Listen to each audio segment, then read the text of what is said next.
Hey, it is Saturday the 27th of January 2024. Happy New Year to everybody. That came up quickly, didn't it?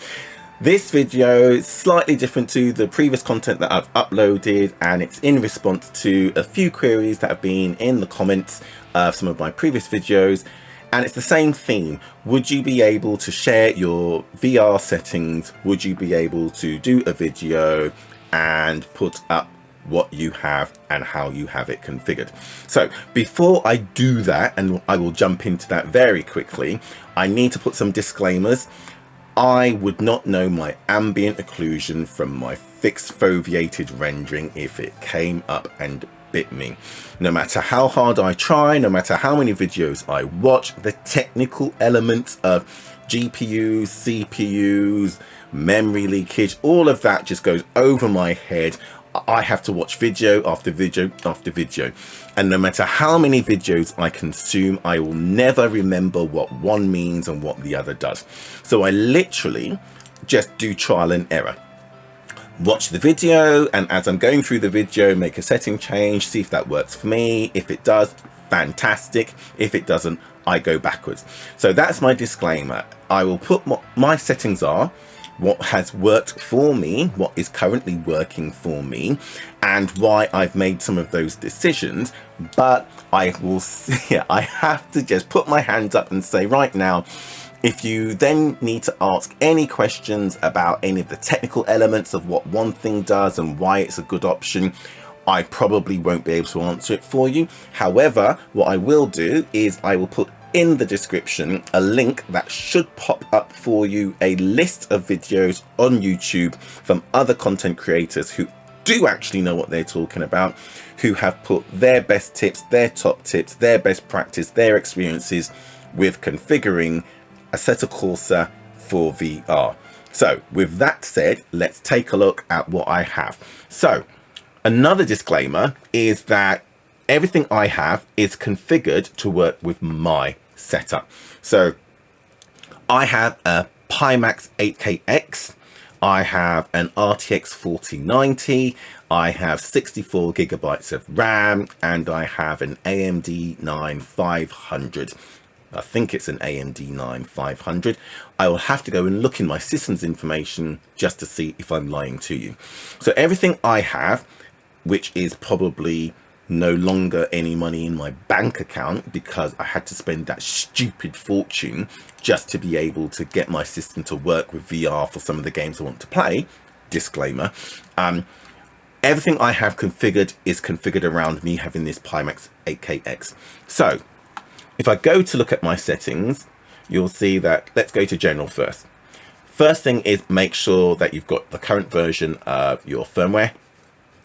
If it needs to be updated, update it. If yours is working perfectly fine and you don't need to update it, then perhaps resist updating it. You know, give it a while, let other people go through the pain of any patch updates that break something, so that you then get the revised fixed version 0.2 point whatever it needs to be. But yeah, check to make sure that your firmware is at least current. You want it to at least be something that is in this century, not the century before. I don't have it start at Windows startup. Who needs all of those apps starting up and slowing down how quickly you can actually get into the game? I have it hidden to go to taskbar when I close it, and I don't have the screensaver coming on. I don't want that popping up. I use the Pimax Home, not the Pimax Experience Home, and that's it. When it comes to the actual HMD settings, tracking mode is on Lighthouse. I have the light bar on. Usually I have it closed. I was experimenting with maybe would it be cool if it lit up at night when I had the webcam on, but I don't know. That's just a vanity thing. Display mode I have native. And again, I have it set at native because now my PC can do the lifting, the power lifting through the GPU, through the CPU, take on what it needs to take on to ensure that I can then run the HMD in native setting. Otherwise, go for upscaling. Upscaling is nice, it works, but I do notice the difference. I can see that the resolution, the level of detail that I can see within the headset does go down if I have to use upscaling. Native makes it much better, much cleaner, much clearer for me. But again, it is power hungry. My refresh rate is at 75 Hertz. Backlight, IPD offset are all at the default. And then vertical offset is at the default too. I don't have motion compensation on. When it comes to the games, if I go to the common setting, you'll see that I don't use, I said common setting, I've gone to Assetto Corsa. You'll see that I don't use any program specific settings for the HMD. So it's all based off the common settings that I have set universally.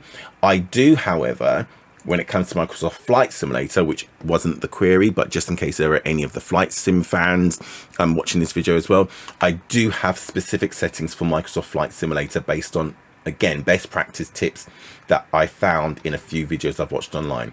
So the common settings, field of view I have at normal, render quality I have at 1.25, fixed foveated rendering I have closed off, so I'm not using it. And then compatible with parallel projections I have selected on, and I do not use smart smoothing. Compulsive smooth is closed, and I don't use hidden area mask either. I do use compatible with Vive only games, because again, dependent on the title, some of them need that to work. Otherwise you get that weird duplicated vision where it looks like you've hit your head or something. Color channel, I have all channels. Contrast is at the default 0, as is brightness at the default 0. And that's it. That's the settings that I have explicitly for the HMD. When it then comes to the Nvidia Control Panel, manage 3D settings. For the global settings, I have image scaling off, ambient occlusion off, anisotropic filtering is application controlled, anti-aliasing FXAA is off, anti-aliasing gamma correction is on, anti-aliasing mode is application controlled, anti-aliasing transparency is off, background application max frame rate is off, CUDA GPUs are all, DSR factors off, low latency mode is off, max frame rate is off, multi-frame sampled AA is off, OpenGL GDI compatibility is auto, OpenGL rendering GPU is auto select, power management is normal, I have my shader cache size set to 100 gigabytes, texture filtering anisotropic sample optimization is off, texture filtering negative level of detail bias is allow, texture filtering quality is on quality, texture filtering trilinear optimization is on, threaded optimization is auto, triple buffering is off, vertical sync is using the 3D application setting, and then virtual reality pre-rendered frames is at 1, virtual reality variable rate super sampling is off, and then Vulkan OpenGL present mode is auto. When it comes to individual program specific settings, you'll see that for Assetto Corsa, I am just using those same global settings. I don't have anything set specifically for Assetto Corsa. Whereas, as I mentioned before, when it comes to Microsoft Flight Simulator, I do have, I'm lying. I did have some individual settings set. However, it looks like I've dialed it back, which probably was another example of the, if it's not broken, don't fix it. And I went back. So when it then comes to Content Manager, settings, video, I have the resolution and FPS rendering mode set at Oculus Rift. Now, I think I have it on Oculus Rift, not Wrist, Oculus Rift, because one of the, and how to set up VR for Assetto Corsa recommended Oculus Rift. I cannot remember why. I'll need to go back and see if I can find the video, and if I can, I'll then pop that into the description. However, in future, I might experiment with OpenVR if I can't find a reason to avoid doing that, but at the moment I'm going to leave it on Oculus Rift because it's not broken, so I don't need to fix it. When it comes to the full screen setting, I have that selected as on. Resolution is custom. Fixed resolution automatically is off. The custom resolution is for my display, my monitor, which is 3840 by 2160, so 4K. Vertical synchronization I have on. The reason I have it on is when I'm capturing the content via Nvidia's GeForce Experience and it's capturing the screen. If I don't have vertical sync selected, I get tearing. So it's not necessary. It's not necessary for the view I have in VR. It is literally just for the capture. So if you're not streaming, if you're not capturing video, you're just gaming in VR, you possibly don't need to have vertical sync on. And then limit frame rate I have on, and it's at 200 frames per second. That's just how it came set, configured. I didn't select that. That's not a best practice. So that's possibly something I could optimize in future. But again, it's not broken, so I'm not going to fix it. I'm not touching it. And then when it comes to quality, I have MSAA at 4 times, anisotropic filtering at 16 times. World details are at maximum. Shadow resolution is at 4096 by 4096, and then smoke generation I have at high. I had it at maximum until about 10 minutes ago. I'm experimenting now, as of today, to see if this removes what I've seen in some of my videos. So I think it was the LMDH low fuel motorsports race at Spa. The smoke coming off the other cars was ridiculous. It was like dry ice at a Led Zeppelin concert. So I'm experimenting with it on high to see if that makes it a little less hyperbolic. And show smoke and mirrors I have on. Now I'll come back to this a few times, but if your system specs won't support stuff like that, any eye candy you have in the mirrors, turn it off. You don't need it on. It's just taking resources away from what you do actually need to see. That's out the front windscreen of the car and the level of detail that you want to see within the cockpit. You don't necessarily need to have a high level of detail in the mirrors, especially if you're constrained on resources. Reflections, you'll see, is half my resolution. It's at 2048 by 2048 rather than the shadows that are at 4096 by 4096. And again, that is just based off the arm, leg, kidney I sold to get the RTX 40 and to get the 64 gigabytes of RAM and to get the CPU that I've got. Before that, I wouldn't be able to run it at maximum, not in the slightest. Reflection resolution, as I said then, is at 2048 by 2048. Rendering frequency is at 6 faces per frame. I have no idea what that is, why it does that. That's just how Content Manager came pre-configured, and none of the advice in any of the videos I watched said anything about changing it. Rendering distance I have at 500 meters. Sorry, had to cough. When it comes to post-processing settings, I have enabled post-processing effects. The filter I'm using is Pure, which is the custom shader patch. I have overall quality at maximum, which goes back again to the arm and the leg, GPU, CPU, and RAM. Glare quality I have at maximum. Depth of field I have at maximum. And I will say it is possibly, it's not possibly, it is. It's those 3 settings based on the Pure shader patch that give the visual quality I've been able to get in the videos. That makes AC look so good and so comparable to Automobilista 2. Put my teeth back in. Motion blur I have off, and I find that for me, if it was a 2D, so triple screen setup or a single screen setup, or I was only capturing replay footage to make a video, then maybe motion blur I would have on to give it a little bit more of a cinematic effect. But in VR, personally, I find anything like motion blur in VR to be disorienting. I don't need it in there. I want to be able to see what I see. I have to wear glasses now in the real world. The last thing I need is in VR, where you can get condensation on the lenses, or you can get any sort of smearing on the lenses that makes it a bit blurry. The last thing I need is to add in another element of blurriness to then confuse me and have me trying to clean the lenses until the end of time. So I have it off.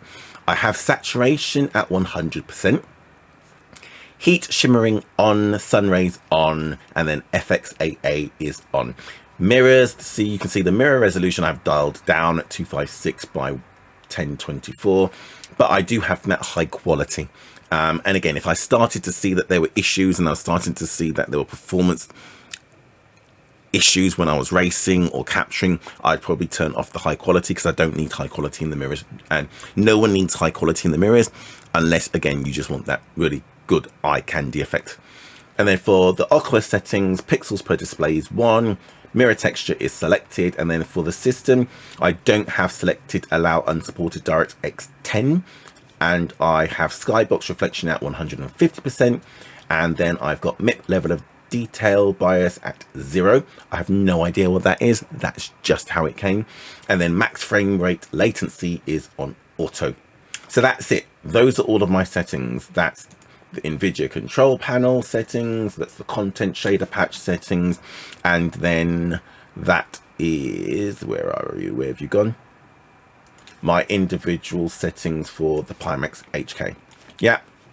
So what I would say is, before you change anything, before you do anything with your own settings, the best practice tip that every single video I watch on anything PC related is, if you're going to try changing something, make sure you take a copy of what your current settings are. Your system is working right now, hopefully. It's just a case of you're looking for a little bit more level of detail, a little bit more quality. You're looking to perhaps improve performance, but it works. So if it's working right now, you want to be able to reboot, restore, come back to a working configuration. So it might well be what I've done. So when I've gone to change my Nvidia Control Panel settings, I've taken screen captures. So within my Discord, or whether it's in a folder where you can just take pictures, I have a backup folder, and I do have one on OneDrive and I have one in Discord, of every single setting that I currently have. I have captured. So whenever I make any adjustments and I'm experimenting, even if I think I'll remember, I don't trust myself. So I have a picture of it when it was working. That's my own restore point. So it might be that you take screen captures, or if you go into a system file, so if you have to go into like an ini file or a config file, back it up, take a copy of it, rename it, keep a copy. The last thing I would want is that anyone watch this video, which again is just based on my system specs, it's based on the videos I've watched, the best practice, top tips I've taken, my trial and error, what works for me, to then go, I'm going to go and apply them to my system, and then it bricks it. Nothing works anymore, and you have no way of knowing how to get it back to the point of, well, it was working before I looked at your video.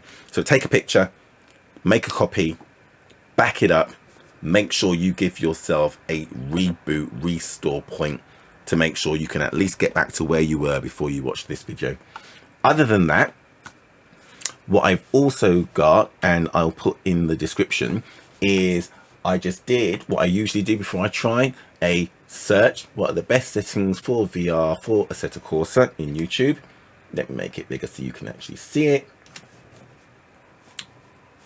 And a list of videos from people who have much more technical insight into what's actually happening when you change any of those settings, and again, what has worked for them. You'll find that they all say the best. They all say best settings, best settings, best settings, best settings.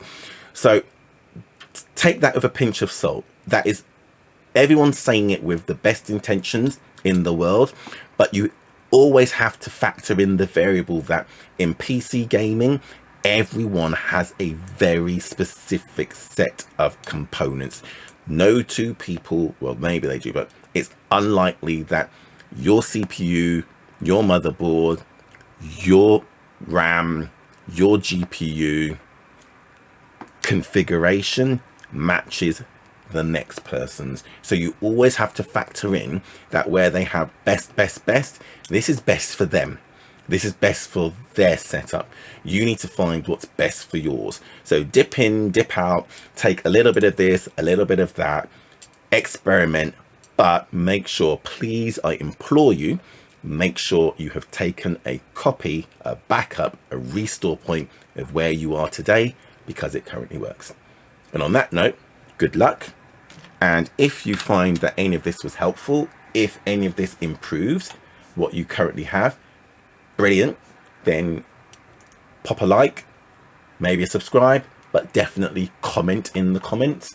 If none of this made any sense, or it's actually made it more difficult for you, again, pop a comment in the comments, and then maybe between us as a community, we can figure it out and get you some help on how you can perhaps improve your VR settings. Other than that, thank you for the support. I'll see you on track.